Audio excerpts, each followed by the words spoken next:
Thanks for joining us today on Think Big with Michael Zellner. All positive, no politics. My guest today is Chavis Daniels. Chavis was born in Memphis. He graduated from Manassas High School in 2011 and was a member of the varsity football team while he was there. He founded the Mentoring and Athletics Association, the North Memphis Steelers.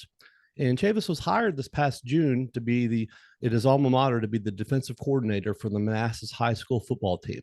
He was one of the stars of the 2011 Oscar award-winning documentary Undefeated, and his latest project, We Not Me TV, has taken off like wildfire, and we're going to talk more about that today. Chavis, welcome to the show. I'm so glad to be here. I appreciate the opportunity. Good morning. Good morning. Good morning. My pleasure.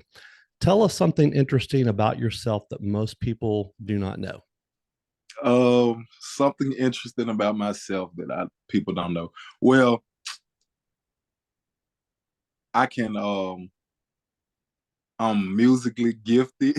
Okay. I can do studio engineering. I can sing. People don't know that, but I can sing. I don't really tell people that, but I can sing. I like to. I'm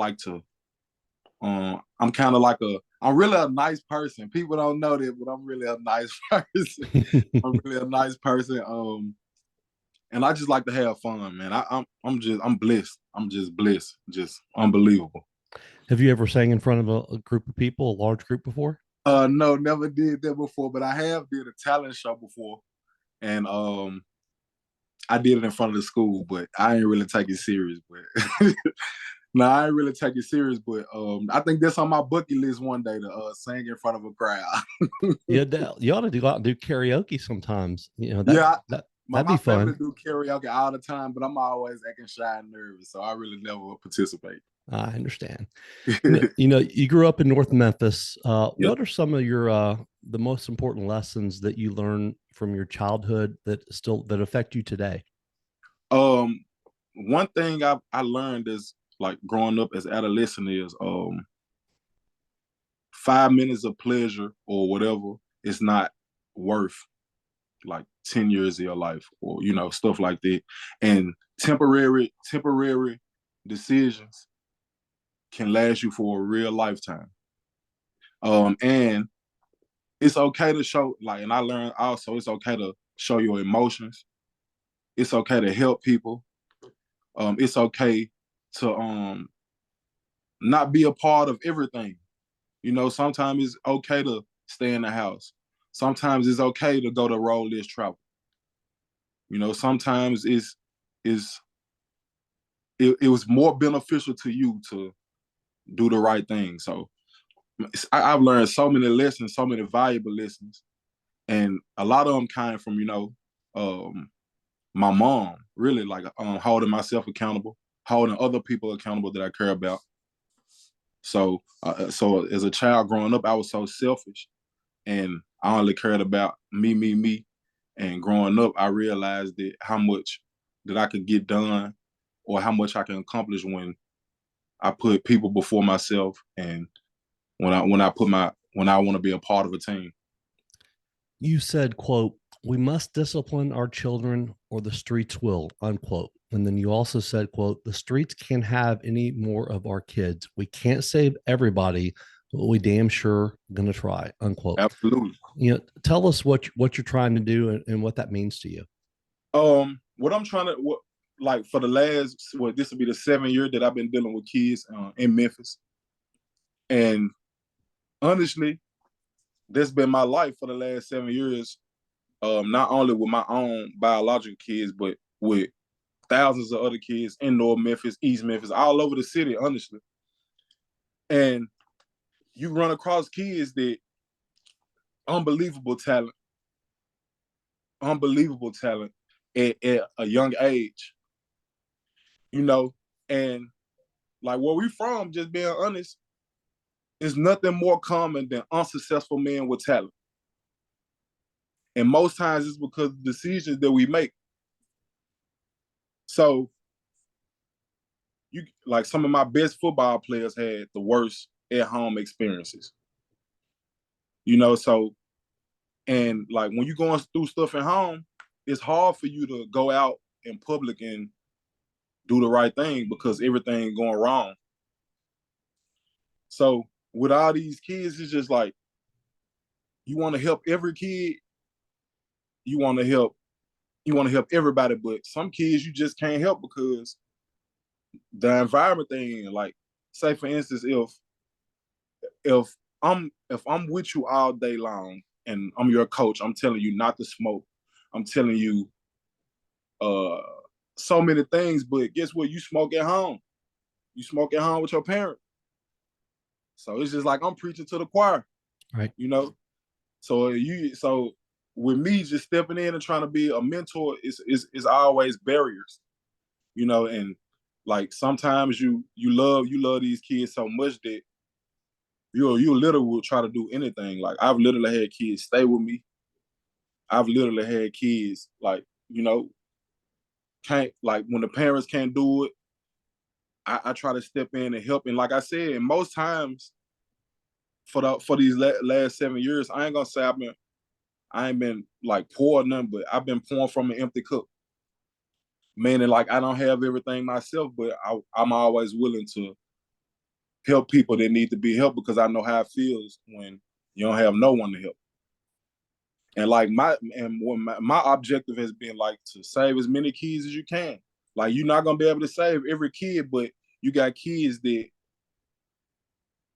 that will flourish in the future because some of the values that you instill in them, some of the just a lot of different things, a lot of different mechanics that you instill in these kids, and some of these kids really go on and be successful in the future and do the right thing.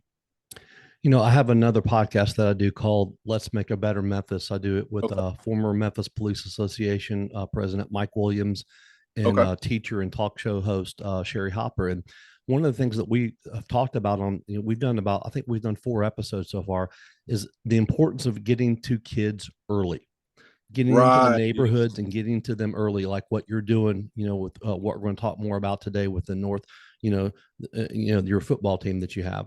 Yes, sir. And I don't want to say the name yet because I don't want to get into that. But, one of the things that we talk about also is the fact that someone like myself, I grew up in East Memphis. My parents were married for 48 years before my father passed away. I was very lucky, blessed. Right. We have no idea what it's like to grow up with just one parent or maybe no parents. We think we might know, but we really don't have any idea, do we? Absolutely. Yes, sir. Yeah. And then and with me, my mom has been, man, the biggest blessing. Like when the world was against me, she was with me. When I came, the first person I went to when I started the North Memphis Steelers was my mom. I'll never forget. She was at work, and I think I had just came back from school, and I was like, Mama, I just want to do something to give back. I want to do what Coach Bill did for me for other kids. And even though even though I met Coach Bill in high school, some of the values that he instilled in me, I'm teaching these kids that at 5 and 6 years old. And when they play football, they so good, you'll be like, wow, how can a 5 or 6 year old kid be this good? Because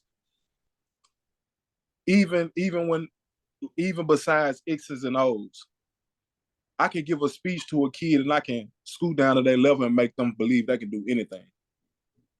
And when the kids really don't even care how much you know, but all these kids know how much you care. And like it's obvious that who really care about you. Like you could tell who really care. Like even outside of football, I got kids with me on the weekends. And they just won't leave me alone. I watched one of those videos. I watched one of the videos of the kids, the football players, and it was a move. It was where there was some footwork. It was unbelievable. It was like Barry Sanders, right? At a young age. Though. Yes, I was like unreal. And like I said, it's so much talent around this city. Like, some of the best players around the city got the ankle bracelet monitor on though. Some of the best players in the city, they really in the streets.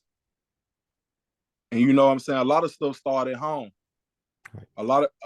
Mostly everything starts at home. So what goes on in the home, eventually it come out to the streets. Yep. You know, and there's a lot of kids out here that don't have father figures, but in my opinion, I feel like this just an excuse. I'm gonna be honest. I feel like this just an excuse because at the end of the day, no matter if my dad is here or not, I make my own decisions. We can say that not having a dad in a home, it does play a big part because you know that's where discipline starts. That's where a lot of stuff starts. You know, nothing like the father love, but at the end of the day, we all make our own decisions, no matter if our mom there, dad there, anybody there. We all gonna make our own decisions at the end of the day. You know, in 2009, a film crew followed the Manassas Tigers football team for the entire season. And, you know, Coach Bill Courtney said, quote, "If I said to you, here's a movie about a white coach and some black kids from a poor area, you think you know what the movie is. But the reality is that I identify with the kids at Manassas from the way I grew up a lot more than I identify a lot more with my own kids," unquote. You know, how did all of that get started with the documentary being filmed about your team? Okay. Honestly, the documentary was the film crew was called to Memphis to film O.C. Brown. O.C. Brown was kind of like one of the most highly recruited linemen in the nation. Right. So a camera crew came down from California to film him. Because he had unbelievable hype. He had Alabama, like some of the top colleges in the nation, reaching out. So they all came, and honestly, I'm gonna be honest, 100% honest. Like I don't even know how they picked me because the first day I got the first day I got to Manassas, the camera crew was there. I don't know how they chose me to profile. I don't know how they did it, but man, it's just a blessing that we was just able to be a part of it. So like I said, they came. You froze up for a second. I'm not sure. Are you still there? Yes, sir. Okay, froze up for a second. Go ahead. Repeat what you said. I said, so I think they came from California. They filmed us for like 900 hours. Wow. Yeah, like everywhere we go, we had a film crew with us. And it got to the point where if it's 9 months, like nobody really thought the Undefeated was gonna blow up. Nobody thought that it was gonna be a big deal, but they followed us for 9 months everywhere we went, and like not only did they follow just the people that everybody saw, like it's just impossible for you to put 60 kids on one documentary. People fall asleep on it. Right. Because in reality, though, it's literally a story under every helmet. The movie probably would have been better if they would have profiled more like some other kids. Like everybody could have had a chance, but I don't know how they picked us. I don't know how they picked. I don't know, but man, it was just a great experience. We man, it was fun. We had so many laughs. I've had the film production crew tell me that they watch me on film so much that they actually feel like they actually know me. That's awesome. So yeah, it was just a crazy experience. Like I said, none of us knew that it would go to the heights that it did, but it did. And like I said, I was just blessed to be a part of it. Yeah, like I said, they filmed us for 9 months, and well, probably more than 9, but probably more than 9. But I think in that time frame, I think it was 9 months. Man, we had so many laughs. We had a good time, and I loved it. I loved it. The only thing I didn't like is I wasn't made like that all the time. I wasn't made like that all the time, but I nothing was scripted. Everything was unrehearsed, and there was just our everyday life. And like I said, it was a story under every helmet. It could have been so many other young men profiled, but they chose us, and I think it went to unbelievable heights. I have people from all around the world to this day, and I think it's 11 years later that reach out to me and tell me how I inspired them, how my story helped them Wonderful. get through some of their darkest times, stuff like that. And it's just unbelievable. I'm grateful and I'm blessed. Absolutely. You missed the start of the 2009 season. Part of the review of the movie said, "quote Then there's the hot-headed Chavis Daniels, a talented but troubled linebacker who spent time in a youth penitentiary before returning to the team as a junior. He's prone to starting trouble even before the first snap, and his transformation from brawling hothead to unlikely leader might be the film's most rewarding." Unquote. If you would share with the audience how everything changed for you that year, and you went from being obviously a very negative person to a really positive role model. Oh, yes, sir. My 12th grade. Well, so when the documentary was filmed, I was in the 11th grade, and everybody else was in the 12th grade. So I was a junior. I came. My whole family went to Manassas. Like my grandmothers, my mom, my dad, everybody went to Manassas. So when I got out of when I had came home, I could only go to Kingsbury High School because Manassas wouldn't accept me because it was kind of late in the school year. So I had checked my MySpace page. I'll never forget. And so many people had inboxed me. It was like, man, Bill Courtney is looking for you, man. Reach out, reach out, reach out. So with me, I love going to Kingsbury, but I wasn't gonna play football for them because I had to go back to Manassas, the blue and gold. So I got back first day, film crew was there. And I was so angry on the inside. And I was so angry that I kind of rubbed a lot of people wrong and like unintentionally though. I was just going through so much.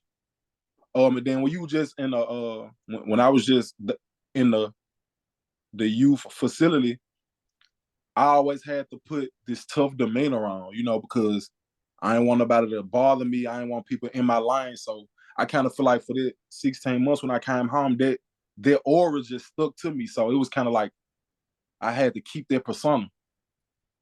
But in reality, like that wasn't me. Like under all that anger, I probably was one of the most smartest, intelligent, and caring people out of all. But like I said, I wasn't perfect, and to make myself better. What I did was I set goals for myself. And I've always known that baby steps still move forward, no matter how small they are. One thing at a time, I can be better. And I started with small goals for myself. Like, for instance, the first goal I think I ever set for myself was not to sag my pants in. That was the first day I made sure every day that no one caught me with my pants sagging. I bought myself a belt, and I was like, for me to change myself, I want to change the way I look first. So I switched my dress code up. I started wearing polo a lot. I wanted to look good, and they say when you look good, you feel good. Right.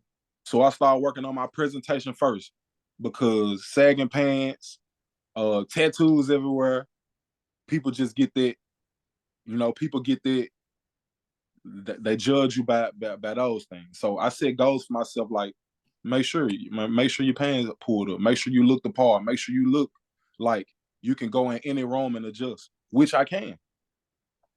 So I said sag my pants.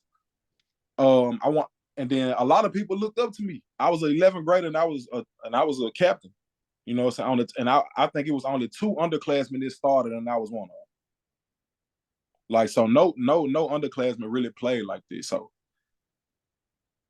although I was going through so much, I set goals. I set goals to when I was on suspension. I set goals like, man, I got to make my mama proud because my mama never missed a game. My mama would cry because she wanted to see me on the field. My mom was in school, and she would rush from school to sit outside the gate at the game to make sure she was there, to make sure, and that's what, and like back, I'm sorry, I jumped off topic, but back to the Little League and mentoring kids. It's some kids, the best players, mothers never come to the game. The best players, dads never come to the game. when it's banquet time, moms don't come, dads don't come, you know. So, and me, I know how it feels to have someone there. I know that when I see my mom at the game, my performance gonna elevate because my mom's here. I gotta show out. I talk stuff every day at home, so I gotta show out for my mom. Right. So, like I said, I was setting goals for myself, and eventually, when you on the outside looking in, you see what you're missing. Like I realized that my team really didn't even need me because they was winning without me. You know, so I had to get in my head that, man, this team really don't need you. You need this team more than anything. So my second thing was, man, everything is not all about you. You know, I always wanted to be a part of something. Like this is why I feel like I joined the game. I always wanted to be a part of something, but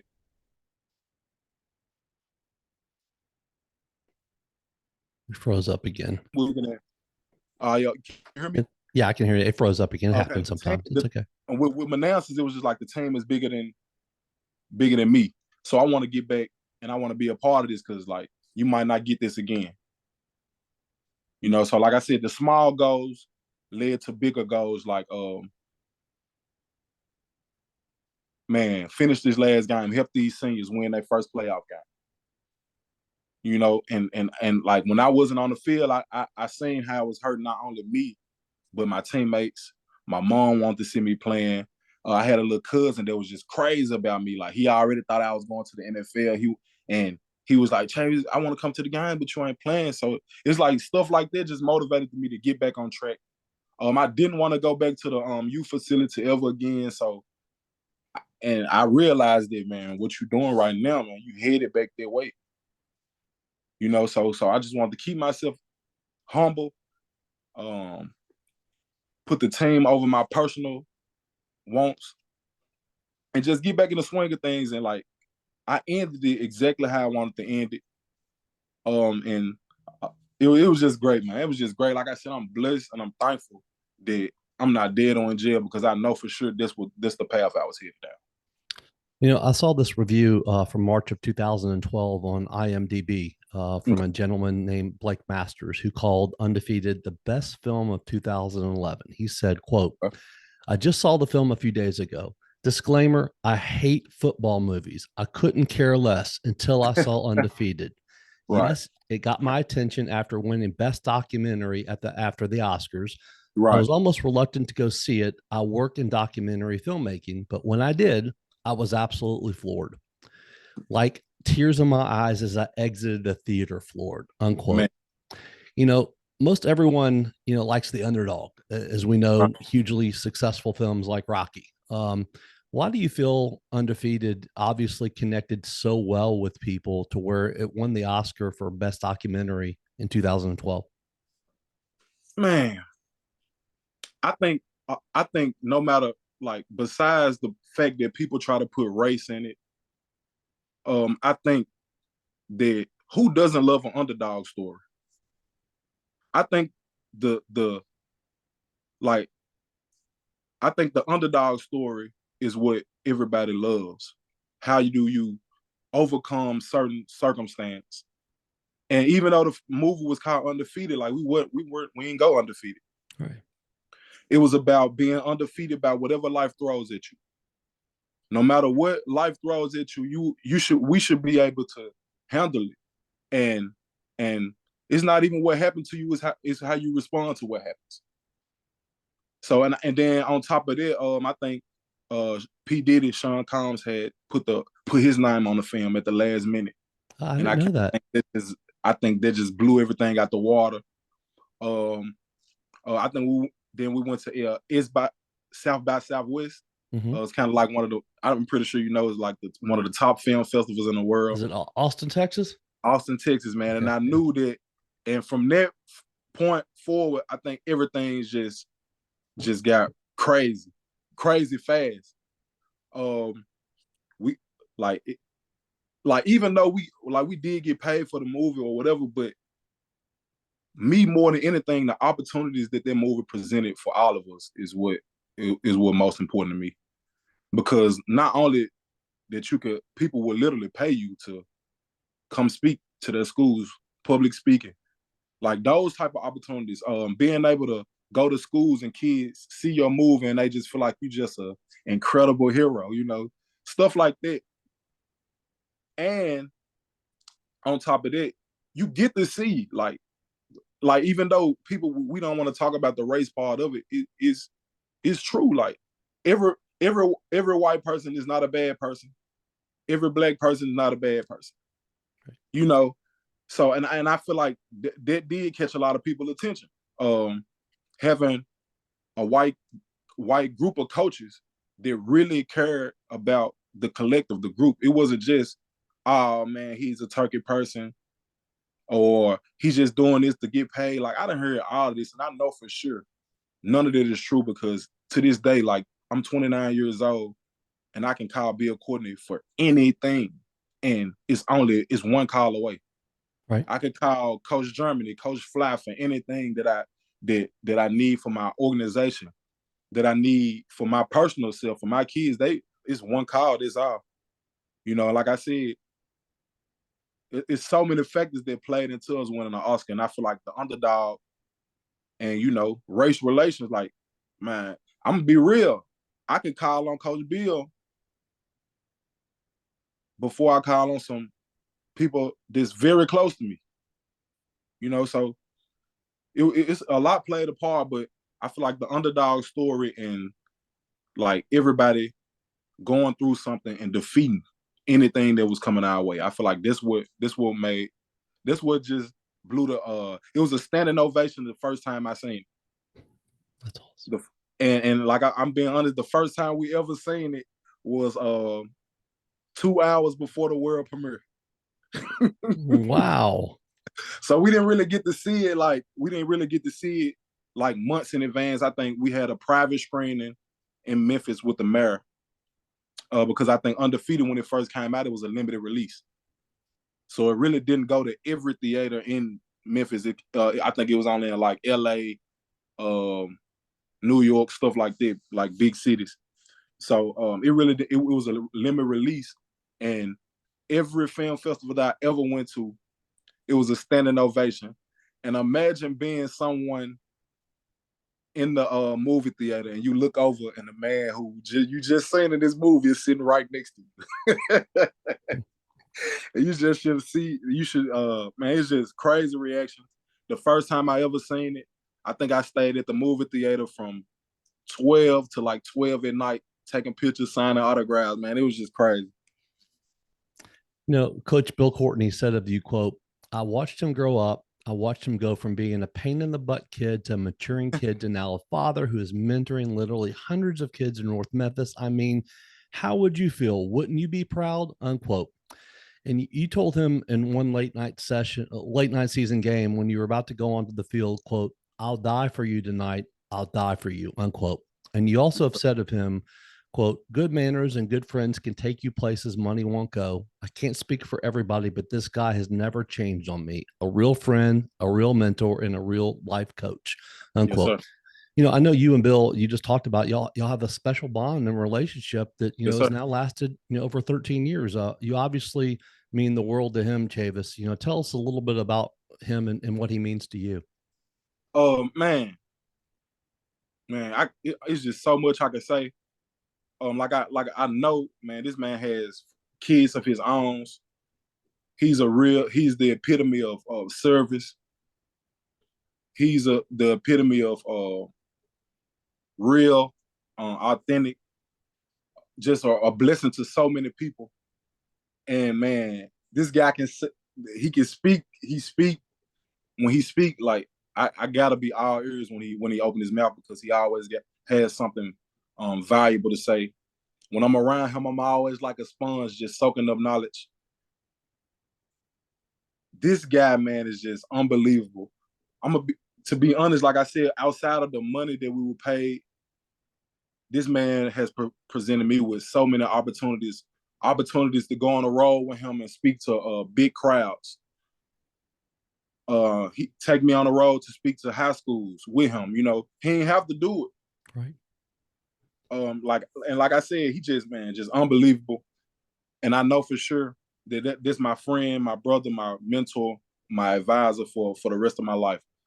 He one of the people that I know for sure that I can call for anything, even if it's just advice. Man, this is my guy. This is my guy, man. I love Bill Courtney, man. This is my guy, and a lot of us love him. I can never thank him enough for what he's did for me and my family. You know, and you mentioned that some people said, he's just for the money. Well, you and I both know Right. a successful businessman owns a lumber company, I'm gonna author. be He honest, didn't man. need the I'm gonna be money. honest. One thing about this man, nothing is about money because money is not really money don't mean much to that man. Right. I'm just be honest. Like money is not even to deal with what he had to deal with for 6 years. Money wouldn't even keep you in this situation. Right. He did it for love. Exactly. That's all. And to this day, he's still doing it. To this day, he's still the same guy, the same goofy guy. And with him, he could say stuff around us that other people can't say. You know what I'm saying? That's how I got and I done heard it all. Like I've literally heard it all about him, about how he was only there to film a movie, man. Nobody knew that movie was gonna do what it exactly.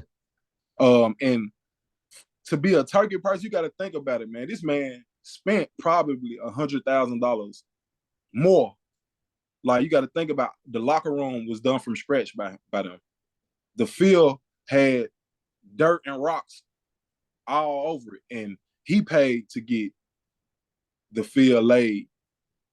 That's awesome. And right now, working in Manassas, everything that they left behind is more than a 6A school. We got more stuff than some 6A schools got in Manassas right now because of what they left behind. Like a lot of high schools in Memphis don't have a 5-man sled. A lot of schools in Memphis don't have a locker room with a cage in it where you got everything you need.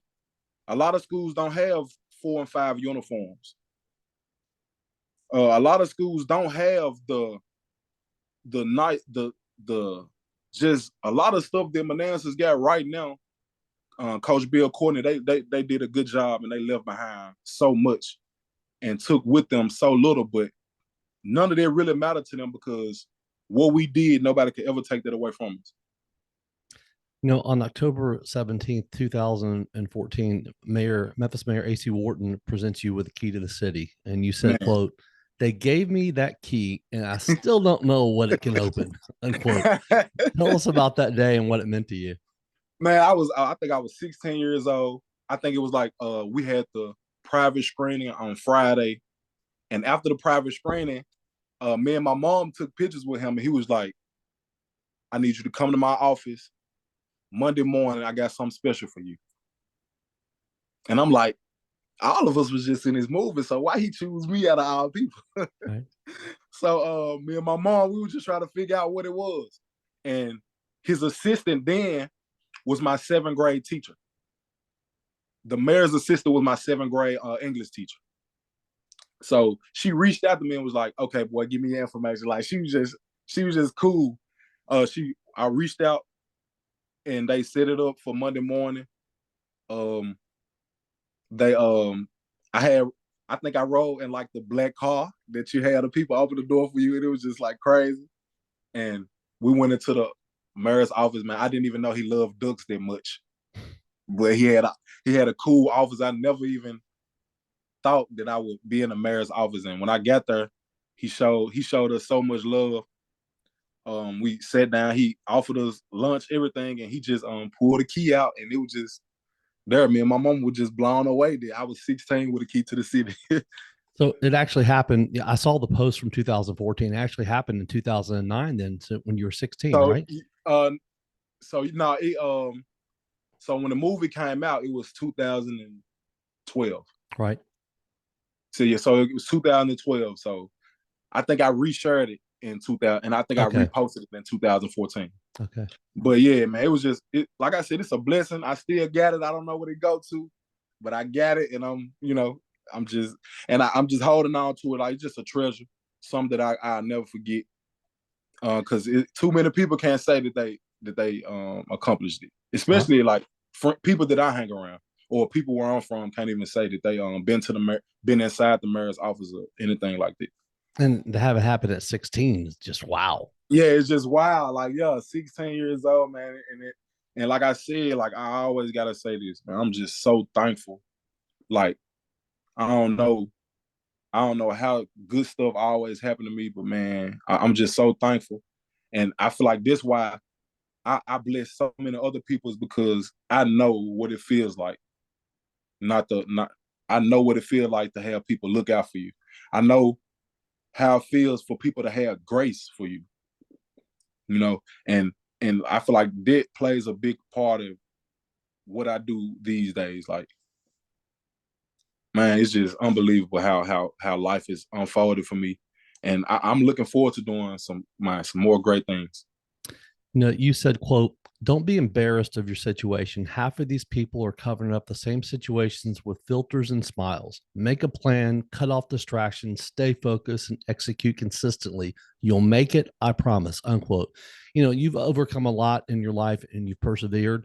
How Yes, have sir. you been able to keep negative people at a distance and keep your positive mindset through both the good times and the bad times over the years? To me, it's all about what you surround yourself with. If I'm always around negative people, my thoughts would be negative. Like, and me, these days, I control my happiness. No one else. I can't leave. If I leave my happiness in the hands of the crowd, I'll be upset all the time. So I try to surround myself with all positivity. I try to wake up every day with an agenda. I try to be the change I want to see. I just try to be the change I want to see, and that comes along with because like where I'm from, a lot of men don't even stick around for their children. A lot of men don't. A lot of people will make it and won't even come back to the places that help them get where they are. I just figured that I didn't want to be like that, so I move different. Like, I don't beef with people, so I don't have to. I don't go around feeling like I'm in danger because I don't have problems with people. I don't get into it with people. I try to stray away from all negativity. Like I said, I'm a human. Like, I get frustrated all the time. But like I said, it's not even about what happens to you. It's about how you respond to it. And like I got 5 children. I got like 100 other kids that look up to me. I got people, unfortunately, they probably want to see me get in trouble. That's why I try to watch how I move, because I know, like, I ain't saying I'm famous, I ain't saying nothing, but I know that people watch me a lot, and I know that if I get in trouble or anything, I know I'm gonna be all over the news. Right. So and then like I said, I'm 29 years old, and I'm still trying to figure out ways how to make my mama proud. I'm still trying to figure out ways to be a better dad. I'm still figuring out ways how to be a better coach. I'm still figuring out ways how to be a better brother, uncle. I'm not perfect, but a lot of people, a lot of people gravitate to me because they know I try. Like, and there's a lot of people out here that ain't trying to do nothing. So I'm just, like I said, I'm blessed, and I got to just keep going, just trying to figure out all the ways to be successful, trying to lay a blueprint out for my kids. You know what I'm saying? Like, I gotta leave some behind for my kids, for my children. And this just it. This is my focus. I'm just trying to stay focused. This all. Quote, it doesn't matter what a kid's condition is. I make every kid feel special. That's why Man. they love me and play hard for me because they know I care, unquote. You founded the North Memphis Steelers along with your mom, LaDonda Shea, where you helped them mentor many kids over the years. Thousands of children. Right. And, another thing you said is, quote, and I think a lot of these kids just want you to notice them. Like, if the kid aren't getting noticed somewhere else, they want you to point out the good stuff they're doing, unquote. Tell us a Right. little bit more about how this program got started. So we started it. Like I said, I brought it to my mom's attention that I want to give back through sports. And her thing was, and my mom's My mom is big on education. My mom has a master's degree right now in paralegal litigation. So she's big on school. And she said this is quote unquote, the only way I will be a part of this is if school has to be your number one priority. So hey, why not? That's just a no-brainer. School is first. So man, I put together a team of my mom did the 501c3 thing. She helped, and she was the president of my organization. And like, I'm gonna be 100% honest, no one can do what we did without a village. Like, every successful program has to have a village that's consistently willing to put the group before themselves. So we started first. We started off with the tutoring and football thing. We was helping kids tutor. We was getting kids tutored. We was giving junior coaches opportunities to have a chance to get community service while they was in college. We was giving opportunities, like we was giving away. We was doing homeless food drives in the community. We did that like 4 or 5 times a year. We was doing things like that. We wanted to do things for kids that no one else was doing. Like, we took kids to beaches that probably never been out of North Memphis. We took kids to Florida, just all over the South, just to do what we love to do. Our banquets was always top tier. Like, I know for sure we always had the best banquets every year. We made kids understand that it's cool for people to tell you. It's cool for you to tell people you love them. It's okay. It's okay, man. If you doing a good, I can give you a hug, bro. It's okay. You ain't gotta be tough all the time. It's okay. It's okay to be soft sometimes. It's okay to put others before yourself. It's okay to be a part of something bigger than yourself. And I feel like that's what we tried to make. I feel like that was our bigger picture. It's okay. It's okay. It's okay that you're going through something at home. When you get around us for these 2 hours, we're gonna make you forget about it. It's okay for you to make poor decisions, but you can't, after you make those poor decisions more than once, it's a choice now. So be aware of the choices you make. And it's just like simple, it's connective learning. You can't be late to football practice, you can't be late to work. You can't, it's just so many connective learning. Like, the things I teach in football are lessons that you're gonna learn in real life. And I learned that from Bill Courtney. Like, you gotta have character. You gotta have school first. You gotta put school first. The books gotta come first. And then we have fun after we accomplish all of those things. The small things make up the bigger picture for me. And like I said, we impacted thousands of people, adults as well. We gave away coats, shoes. We bought school uniforms for kids. We was there for so many people when their own family wasn't there for them. We took kids in that parents were, had stuff going. We helped as much as we can, and I'm not even saying all that to brag. I'm just saying, like, the news promotes so many bad things. Like, they just don't know. Every day when I wake up in any environment I'm in, it's always something good going on. I don't even go in the environment unless it's productivity.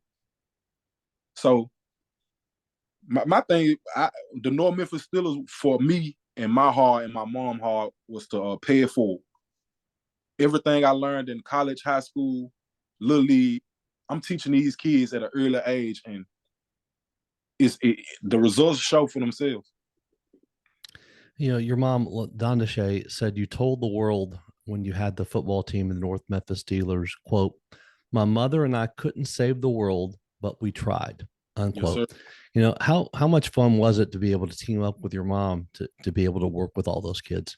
Man, it was bigger than that for me, because when I was in college, my sophomore year in college, my mom had got sick. She was diagnosed with gastrointestinal cancer. So one day I came home from school. I had missed a few weekends from coming home. So one day I came home from school, and my mom is a type of person like she's she's a party person sometimes, and she a fun person. And when I came home, she wasn't feeling well. So I woke up the next morning and I just heard her calling my name. And when I made it to the bottom of the steps, my mom was just laying on the bottom of the steps, pale, palms of her hands very ice cold. And I had to rush her to the hospital. So I stayed there. I wouldn't leave her side because this is my mom, this is my rock, this who been there for me through everything. And I couldn't leave her side. So I kind of took some time out from school. We went to the hospital. She had to give 8 blood transfusions. And she was in her 4th stage of gastrointestinal cancer. And all glory to God, she's 10 years in remission right now.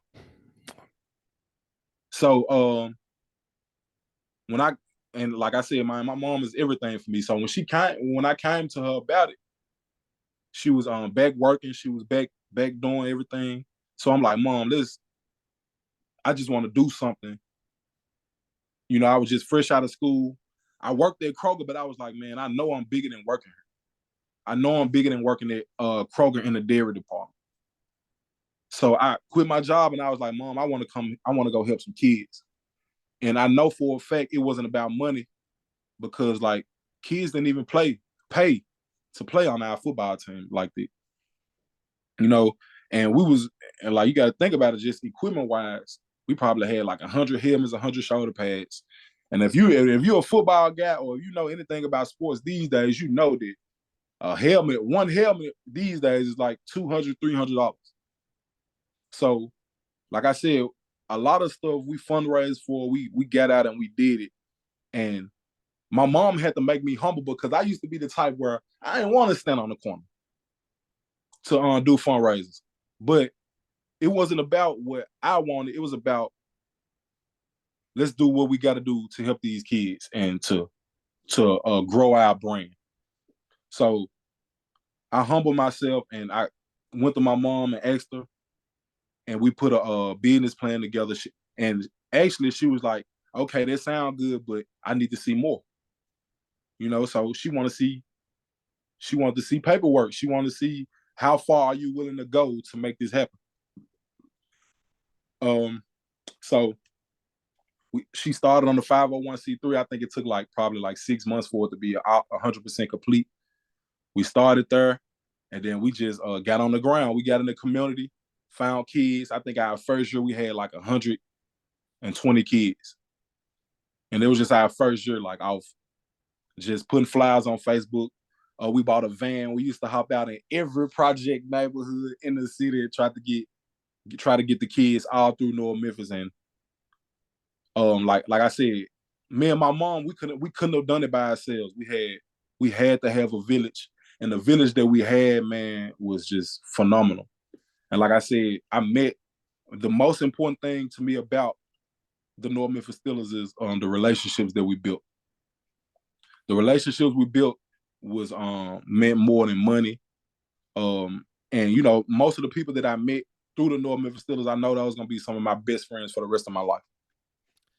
You know, Chiquita Stevenson said of you, quote, "A true definition friend turned family, always there for us. Junior had his tie ceremony and Sug had to work, so he asked his brother from another to take his place last minute, like 4 hours before the ceremony." Right. And without a doubt, Chavis showed up and presented Junior with his tie. I asked Junior, was he surprised to see Chavis? He said, no. I said, but you didn't know he was coming. And he's like, nah, but he always shows up for me. Junior's smile was so big. This man makes games, graduations, school performances, and more. Although he has his own biological kids, he definitely loves and supports all the young men whose lives he's touched. Junior got his tie. He's a man now, unquote. You know, that says everything right there. You know, these children know that they can count on you. You've changed so many kids' lives for the better, put smiles on their faces. You know, in some cases, you might be the only positive, you know, male role model that they have around them. You know, I can't think of anything more special. And I'm sure there's more stories, you know, like the one that Chiquita shared there too. You know, what's the impact that the kids have had on your life? Man, to be totally honest, like a lot of people give me credit for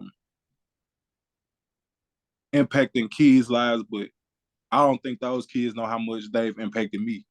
I'm not in the streets like that because I'm so tied up with when I get home at the end of the day, I'm beat every night. So like, and I know that a lot of kids look up to me, so I move strategically, just strictly off knowing that what these kids gonna do if like I go to jail or I get killed. You know, so I move their way. Like what my biological kids will do if they dad not here. And like I said, these kids, like I've never been I always try not to be an emotional person, but I've literally cried in front of these kids just to show them, like, bro, I really care about y'all. It's bigger than just football. Like, it's bigger than football.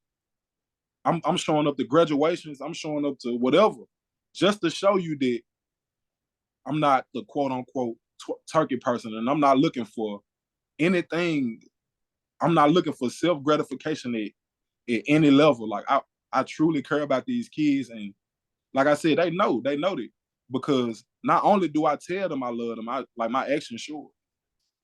And like I try to be there. Like I know I'm only one person, but I literally try to be there for like everybody. And if I can't, you know, they understand. So like I said, these kids just impacted me in unbelievable ways. I stay out of trouble for the sole purpose of my kids and all these other kids that I know for sure look forward to me being in their lives. You said, quote, had the opportunity to sit down and meet one of the top movie producers in Hollywood, Rob Bissell, the producer of The Hunger Games, Seabiscuit, etc. Great things to come, unquote. That Right. sounds really exciting. How did that meeting come? How did that come about? I really can't speak on it publicly right now, but That's it's okay. it's something that I know for sure that a lot of people gonna be blown away about. Trust me. Okay. I can't wait to hear more about that when you can talk about it. Yeah, I got you. Like, yeah, and I like understand. you know how the contracts are. So you know, yes, everybody I know very soon, and yep. I'm telling you, it's gonna be something made. It's something incredible that I could, you know, it's crazy. I can't wait. I can't wait. I can't wait to for the world to know, because it's definitely about time. Quote, you better walk into that room like God sent you. Yes, sir. I love that. What does that mean to you? To me, when I walk into a room, I'm just like 6'2". I'm a pretty big guy. I know when I walk into a room, my mere presence is gonna catch your attention. Right. But not only that, is they see a black guy with tattoos and don't realize that this guy can adjust to any room that he's in. So when I walk in the room, my thing is, before you even get to my tattoos, what come out my mouth gonna sweep you off your feet before you even notice what I look like. And when I walk into a room, no matter where I'm going, I feel like I belong in that room, because I wouldn't even been invited here if I didn't belong here. So when I walk into a room, I'm confident of everything to come. Like I'm confident, and I believe that God has put an assignment on my life, and I walk in that purpose. So when I walk into a room, I feel like I deserve to be there. And I've been through so many tough times, and I just feel like it's just time for me to receive the fruits of all the labor I've done. So when I walk into a room, I know I belong there because it's been a long time coming. WeNotMeTv's motto is, quote, coming together is the beginning, staying together is the progress, working together is success, unquote. Tell us how WeNotMeTv, how it got started. WeNotMeTv, I learned that quote, we not me, coaching Little League football, because it was always about the group, about the collective. And like when I got done coaching, I always said I wanted to be like a vlogger and or go around and capture that it's not always bad. Literally, I wanted to show the fun part of it. I wanted to show that, man, it's not negative. Everything that happens in North Memphis is not negative. So I go around with my camera out all the time, just showing like, look, these kids are not as bad as y'all think they are. These kids have some unbelievable talent. Like, it's kids that can really go and do great things for themselves and their families. And I want to be able to, I want to be able to put kids on a platform where if I come to your game and put you on camera and reach out to the resources that I know, that colleges will come and look at you. I want a kid with autism, an autistic kid, I want them to feel like no matter what my situation is, I'm still a part of the group. I want to go around and like just show how beautiful it is that you got a lot of dads that's really in their kids' lives. You have parents that really will go to, that really is there for them, for their kids, like 100%. I get to show the Memphis side. Like a quote that we use is "Come on, man." You know, mine. When people say mine, you know that you probably from down south or you from Memphis. So and you can say "Come on, mine" for different. Like we use it for different things. It's like you agreeing with it. It's like, come on, man, we agreeing. Yeah, I'm on the same page as you. And like that's become a big thing in the community. Like everywhere I go, people yelling out, "Man, I want to get on WeNotMeTv." You know, and like I said, I wanted to be a platform where it helped out, like we, the collective. Notice when you read the quote, it's always together. Right. Imagine what we could do if we all came together and stuck together. Imagine how, like, even though they talk about the movie all the time, but like I'm looking for the next big thing in my life. But I want it to be a big thing where we all could benefit from it. So if I could get you on WeNotMeTv and it helps your platform, I feel like we've done our jobs. I want to be able to go to high school football games and do interviews after the game with kids and help them get into school. Like no matter how small the opportunity is, I feel like any opportunity is a good opportunity. I just want to be a person that that we all grow together. This what I'm trying to do in Memphis. It's not even about just youth sports. It's not even about it's not even about just sports. It's about a collective to be able to make a difference. I want to be able to make a difference in the city. I want, like when we like right now, I've done interviews with some of the top rappers in Memphis, you know, and they help my platform just like what we're doing right now. When people see this, you're gonna help my platform out so much, and like this one I'm saying, I'm so grateful for this opportunity, and I just want to, and I want to put a platform together that it grows so big that if I put you on my platform, it helps your platform. You know, so and just like what you like, this is why I love on the Nine York podcast, Think Big, because like it's really a bigger objective than anything. Is just thinking outside of my circumstances. Like I believe that I have a great following behind me, and I know that we can help a lot of people, and a lot of people can help us. I just want to be an advocate for everybody. I don't care what race you are. You could be blue, black, brown, white. It don't matter. I want to help whoever want to be helped, and and along the way, creating a path where we all can be successful. Quote, congratulations to us. WeNotMeTv hit 1 million views in just 2 weeks. It wouldn't be possible without all of our fans and supporters. Thank y'all. New content dropping all day, unquote. I know you're obviously, like you just talked about, you're thinking big. Yes, sir. Chavis, what are some of your future plans with WeNotMeTv in the future? My biggest plan right now is to grow and to just show the world that Memphis is not all negativity.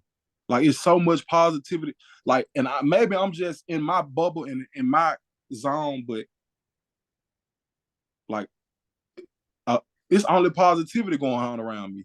Like I know the news show people getting killed, all that, but I want to shine a light on positivity because everything is not negative. Everything is not bad. All these kids not just out here wilding out. No, this not what's going on. It's so much good stuff going on. And like I said, I just want to broadcast positivity. The news show enough negativity. Right. And I want to, because like I said, I just want to show people that, man, no matter where you come from, no matter how you started, it's about how you finish it. And like when I'm around, like wherever I go, I don't feel no harm. I don't feel like I don't feel like I gotta be fearing for my life. Even though I'm from Memphis, I know, but I don't feel like that. I feel like a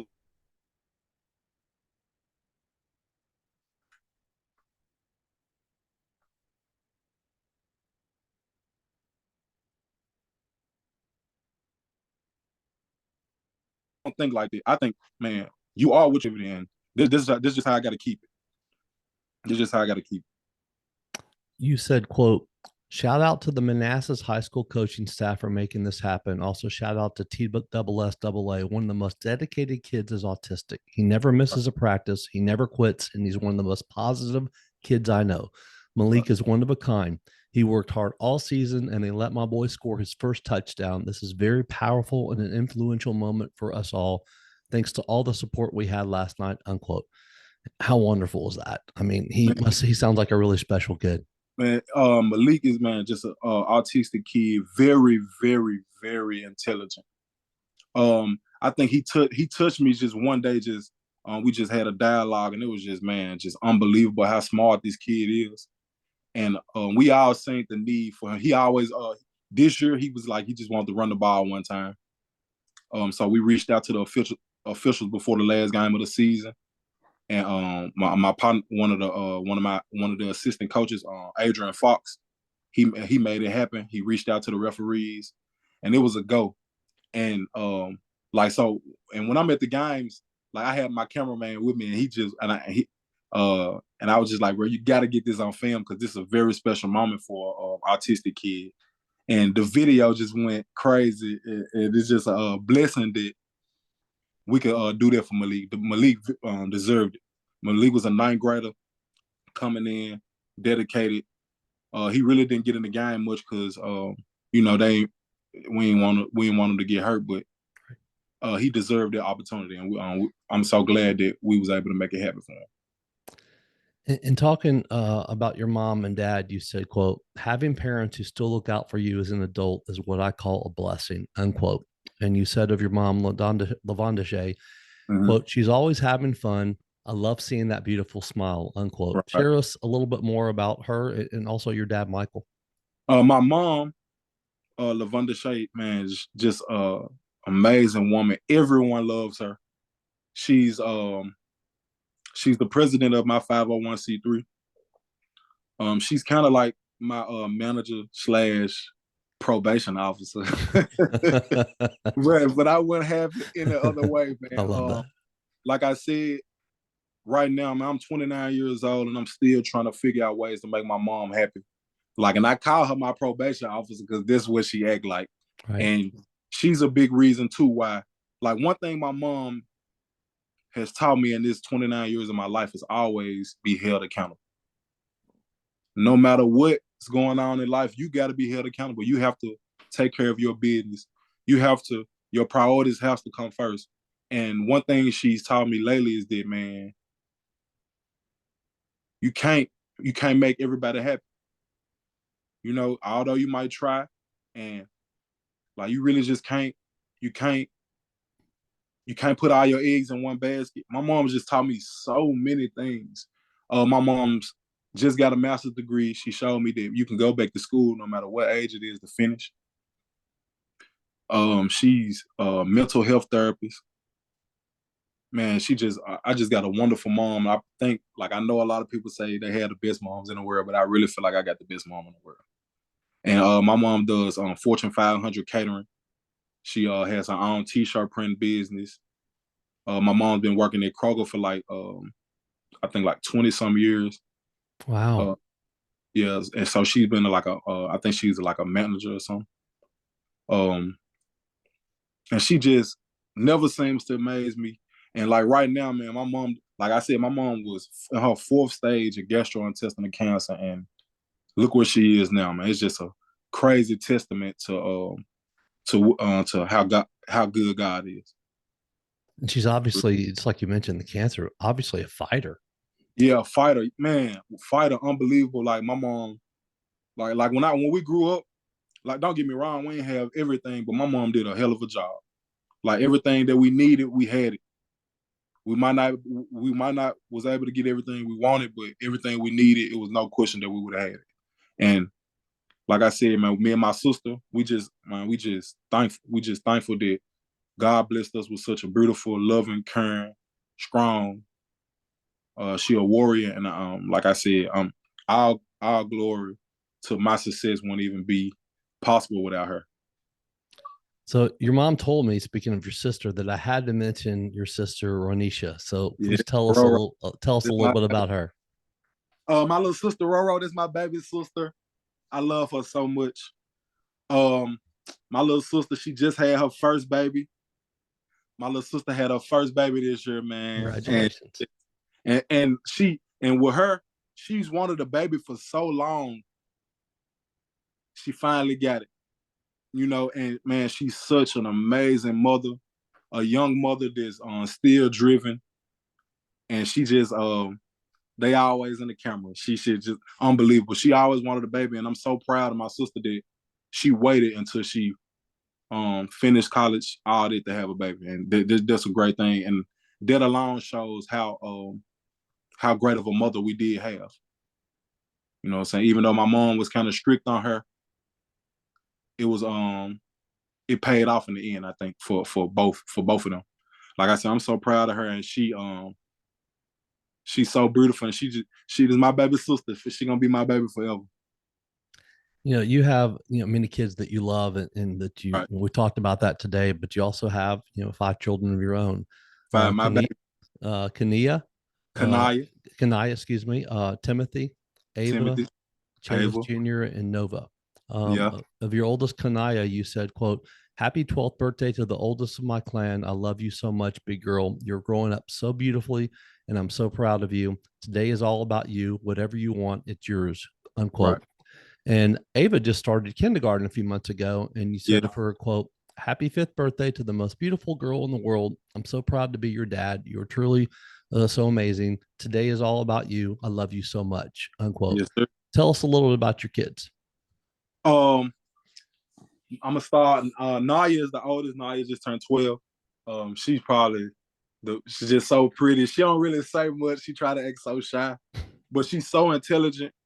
I no doubt about it that she's gonna be successful.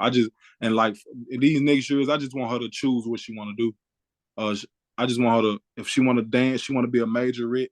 I feel like this is what we're gonna do. We're gonna go in that direction. My son Timothy, he's 11 years old.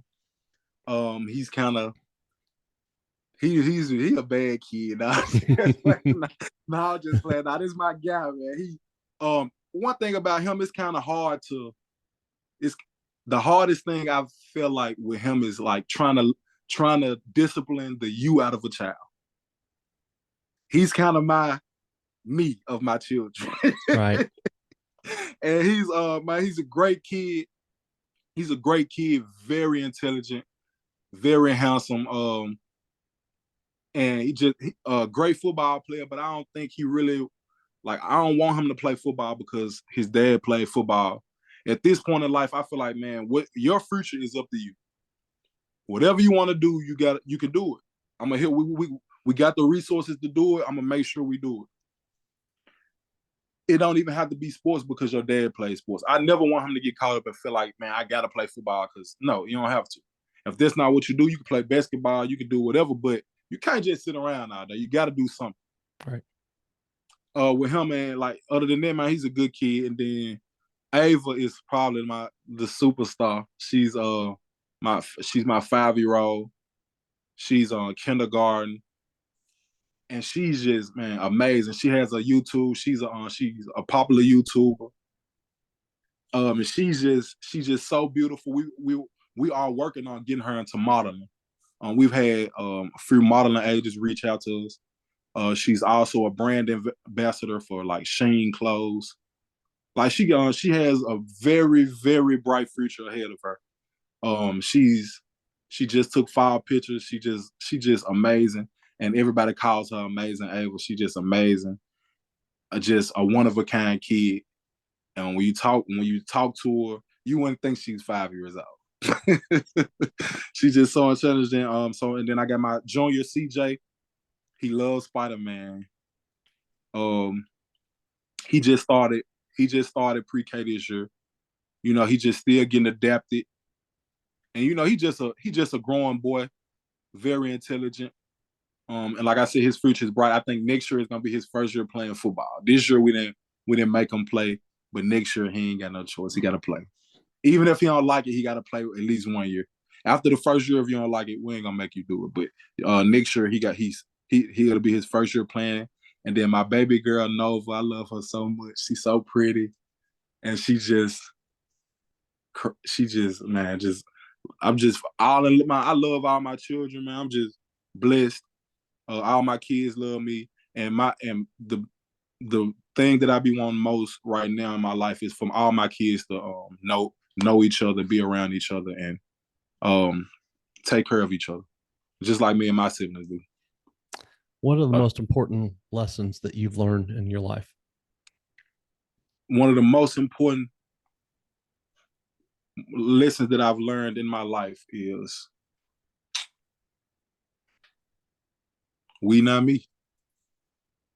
We not me. Also, I've learned that you can't expect anything. Like you can't, like, although you're good to the world, you can't expect the world to be good to you. You are what you surround yourself with. I learned to look at life. The glass is always half full. Never half empty. I always try to look on the bright side of things, and basically just be the change you want to see. We can complain about how much crime go on. We can complain about how our kids don't do right in school. We can complain about so many things, but what are we doing about it to change? Right. So man, and my thing is just being the change I want to see. And like I said, God's been good. I'm still blessed to have, like, I'm in my right mind. I'm alive. I'm healthy. I'm just far too blessed to complain. I don't have any complaints, man. My life ain't perfect, but I live a good life. I don't worry about where my next meal come from. My kids have wonderful mothers, and they all, man, like, I'm just blessed. I'm blessed all the way around. Like, my life is just ain't perfect, but I'm thankful for the haves and the have-nots. How can people find you and follow you and WeNotMeTv on social media? On social media, on Instagram, at Chavis Daniels.